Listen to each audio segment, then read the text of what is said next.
Bipolar affects around 60 million people around the world, and it can literally affect anyone.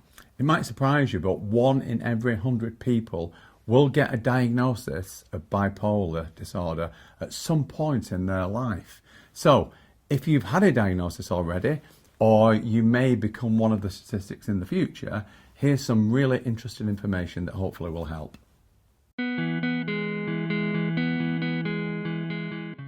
So no one is immune to having a bipolar diagnosis, and it can literally affect you at any age, and it affects men and women in equal measures.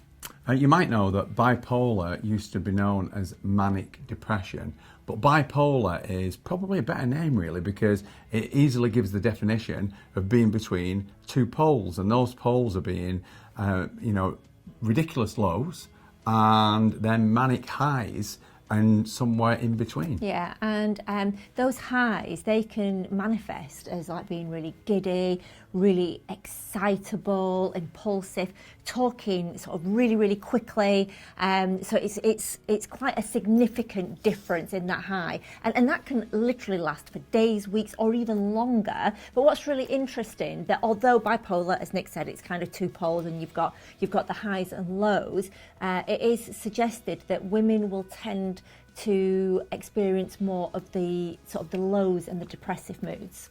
Although the exact cause of bipolar disorder is not known, in our experience, people who've had that diagnosis have usually had challenging lives. They've had traumas or multiple traumas in their life, and quite often they've self-medicated with alcohol or recreational drugs. Yeah, recreational drugs is quite a commonality, and obviously these are just the people that we've come across and that we've met, but that has been a consistent commonality. Well, the great thing to realise here is that we, in our experience, have always found a cause. Yes. It's usually something, multiple traumas. Yeah, multiple traumas, but trauma related. So don't think if you've had a diagnosis for bipolar disorder that it's for life. Yeah. It's not. And bipolar is actually divided into three. So you've got bipolar 1, bipolar 2, which tends to be more women, and then the third one is cyclothymia. And basically, the three different ones are because there's sort of they differ in the moods differ, and the duration, the moods sort of that you have, the duration will differ on each one, and that's kind of literally how they're defined. But they are still tending to be sort of differing moods and like different poles of behaviours and moods. Many people wonder the difference between depression and bipolar, and essentially depression is just being on a constant low, whereas bipolar, you might be on a low, but then there are the equal highs. Yeah. So, I mean, like Nick said, listen, bipolar is it's quite a serious diagnosis, and that I know that a lot of people that we come across really panic when they're given that diagnosis. However, please don't panic. There is help out there. Do go and speak to your doctor, and do seek therapy, because if bipolar is a sort of a symptom, I guess, of past life experiences. And Nick and I often say, listen, what's wrong with you is really, I know it feels bad, but it's not what's wrong with you, it is what happened to you. And often when that's resolved, then those mood swings, they also start to lessen and resolve also. So I really hope that this little film's been interesting, but also giving you an element of hope.